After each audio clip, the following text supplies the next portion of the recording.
बात करेंगे कांग्रेस पार्टी की।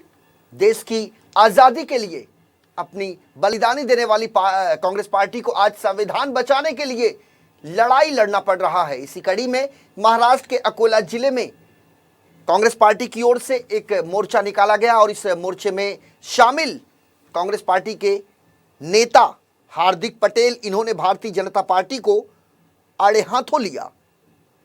देश को आजाद कराने में अमूल्य योगदान देने वाली कांग्रेस पार्टी को आज संविधान बचाने के लिए लड़ाई लड़नी पड़ रही है। बीजेपी का आरोप है कि कांग्रेस पार्टी ने देश को लूटा है। ऐसे में सिर्फ 5 साल सत्ता चलाने वाली भाजपा आर्थिक रूप से इतनी सक्षम कैसे हो गई, ये सवाल गुजरात के पाटीदार युवा नेता और कांग्रेस पार्टी के नेता हार्दिक पटेल ने लगाया है।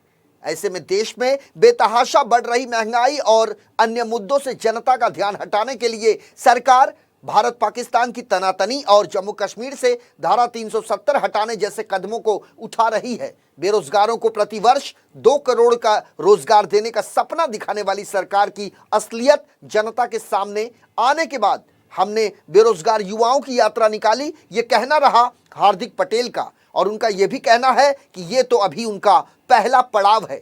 अब इसी तरह की यात्राएं अन्य जिलों में भी निकाली जाएंगी और सरकार की नीतियों से देश को हो रहे नुकसान का चित्र जनता के समक्ष रखा जाएगा। ऐसी जानकारी हार्दिक पटेल ने दी। एनएसयूआई के तत्वाधान में अकोला के कांग्रेस कमेटी की मौजूदगी में उप जिलाधिकारी को ज्ञापन सौंपते हुए वर्तमान सरकार की खिंचाई की हार्दिक पटेल ने। बोलना पड़ता है, हो जाएगी ना, पार्टी तय करेगी ना।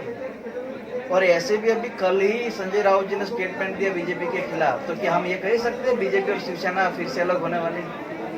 हमारी सरकार आएगी, किसानों के हित में बात होगी, नौजवानों को रोजगार मिलेगा। नहीं, मैं ये इस पर कोई कमेंट करना नहीं चाहता, लेकिन आज संविधान खतरे में है और आप जानते हैं कि डॉक्टर बाबा साहब आम्बेडकर ने जो संविधान बनाया था, उस संविधान को खत्म करने का काम भाजपा कर रही है। तो बस सारी पार्टी को यही समझना पड़ेगा कि हमें संविधान के लिए लड़ना है या फिर खुद के लिए। समझिए कि महाराष्ट्र के किसानों नौजवानों को उसका अधिकार दिलाने के लिए आज से वो संघर्ष शुरू हुआ है।